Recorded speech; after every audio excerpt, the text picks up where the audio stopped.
Hello and welcome to the Chronicles Reports. I am your host, Chronicles. Today, we are documenting a monumental shift in contemporary history that is unfolding before our very eyes. We are currently on day 5 of an escalating conflict involving the United States, Israel, and Iran. This is not merely a military story. It is a profound exploration of shifting political paradigms, historical miscalculations, and an economic ripple effect that is being felt from the high-tech boardrooms of Tokyo to the local gas pumps across Europe. In this special report, we will analyze the factual reality of this escalation, explore the cultural and historical roots behind the strategies being used, and examine how these high-level political decisions impact your daily life. This is history in the making, reported with journalistic integrity and professional depth. As of today, Wednesday, March 4th, the factual landscape of this conflict has reached a critical juncture. Reports indicate that U.S. and Israeli bombing campaigns have resulted in approximately 1,000 deaths within Iran. In a significant counter-offensive, the Iranian government has widened its reach, targeting U.S. embassies, critical energy facilities, and vital global shipping lanes within the Gulf region. The opening blow of this conflict was nothing short of staggering.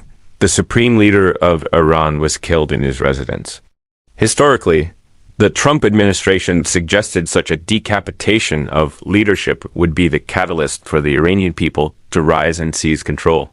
However, our analysis shows that the reality on the ground tells a very different story, one rooted in deep-seated national identity rather than political fragmentation.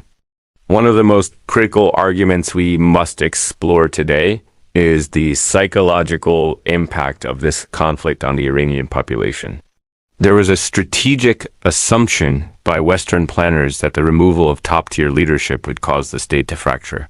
However, we must argue that this assumption ignored the cultural roots of the region. Instead of a popular uprising against the government, the bombing of cities and infrastructure has had a documented radicalizing effect. Thousands have taken to the streets, not in protest of their leaders, but to support the base of the Islamic Republic. Why is this happening?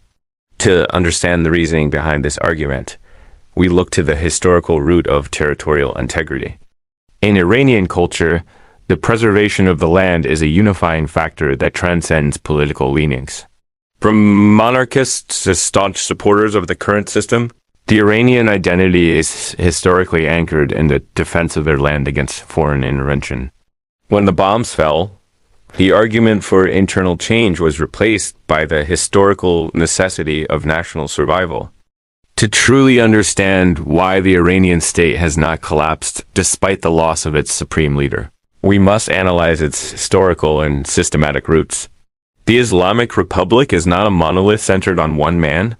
It is a deeply entrenched, multi-layered system. Authority is strategically dispersed across the military, the judiciary, and various national councils. This is a professional, systematic design specifically created to withstand the loss of leadership. Every official has multiple designated successors.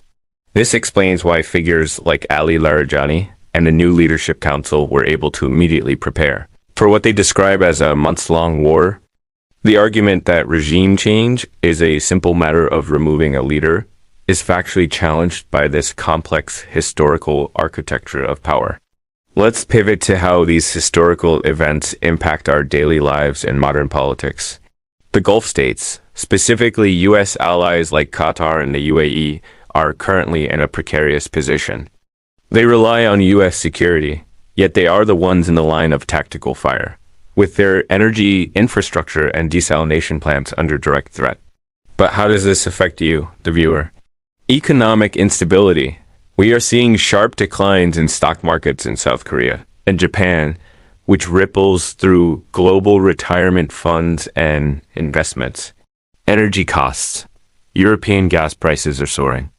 This has forced a massive geopolitical pivot where Europe is now reconsidering natural gas imports from Russia, a country they previously viewed as their primary security threat.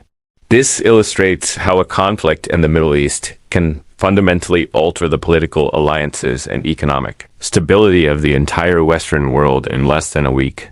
In our journalistic pursuit of the truth, we must analyze the personalities and influences guiding these decisions. Reports suggest that President Trump's current strategy is heavily influenced by pro-Israel voices and Prime Minister Benjamin Netanyahu, who has pursued the historical goal of regime change for decades. However, there is a counter-argument growing within the U.S. government. Figures like Senator Elizabeth Warren have expressed formal concern that the administration lacks a realistic off-ramp or timeline for this conflict. Furthermore, the move to arm Kurdish groups on Iran's western border is seen by regional analysts as a potentially destabilizing measure that could create a monster, further complicating the historical landscape of the region. Perhaps the most profound argument made by regional experts is that there is no military solution to Iran. When we explore the linguistic roots of the term regime change, we find it often ignores the cultural reality of a nation of 92 million people. While the U.S. administration discusses high-tech objectives like destroying navies or missile programs, Iran utilizes a different historical strategy: low-cost drone warfare. These drones, which can be launched from the back of a simple pickup truck, inflict massive, disproportionate costs on global trade and energy security. This is a clash between 21st century high-level political objectives and the gritty, decentralized reality of regional stability. As we conclude this special report, we see the very crux of American global dominance, the petrodollar, being challenged by these disruptions. The impacts are not just historical footnotes. They are felt in the wallets of every person listening today. History is not a distant memory. It is happening right now, rooted deep in the cultural and systematic fabric of nation. I am your host, Chronicles.